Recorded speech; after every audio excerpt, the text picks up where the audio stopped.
আসন্ন বাংলাদেশ ক্রিকেট বোর্ডের পরিচালনা পর্ষদ নির্বাচনে আলোচিত প্রার্থী সাবেক অধিনায়ক তামিম ইকবাল শেষ মুহূর্তে নিজের প্রার্থিতা প্রত্যাহার করে নিয়েছেন। বুধবার সকাল 10টার দিকে তিনি মিরপুরে হাজির হন। সেদিনই সাঈদ ইব্রাহিম আহমেদ ও ইশরাফিল খসরুর মতো হেভিওয়েট প্রার্থীরাও উপস্থিত ছিলেন। দুপুর 12টা পর্যন্ত ছিল প্রার্থিতা প্রত্যাহারের শেষ সময়, আর তার আগেই সরে দাঁড়ান তামিম।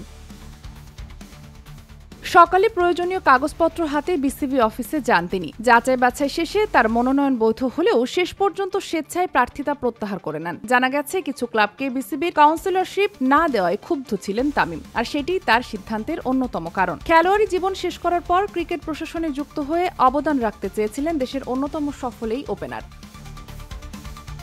বিশেষ করে ক্রিকেট অপারেশনে কাজ করার ইচ্ছা ছিল তার। তবে এবারের নির্বাচনে অংশ না নেওয়ায় সেই পরিকল্পনা বাস্তবায়ন হচ্ছে না। তামিমের সরে দাঁড়ানোয় নির্বাচনী লড়াইও চিত্রও বদলে যেতে পারে বলে মনে করছেন অনেকে। এতে অন্য প্রার্থীদের জন্য সুযোগ বাড়বে। উল্লেখ্য, আগামী 6 অক্টোবর বিসিবি নির্বাচন অনুষ্ঠিত হবে। গঠনতন্ত্র অনুযায়ী এই নির্বাচন 3টি ক্যাটাগরিতে হয়। জেলা ও বিভাগ থেকে নির্বাচিত হন 10 জন পরিচালক, ঢাকা, চট্টগ্রাম ও খুলনা থেকে 2 জন করে এবং বরিশাল, সিলেট, রাজশাহী ও রংপুর থেকে 1 জন করে। এই ক্যাটাগরিতে মোট কাউন্সিলর 71 জন।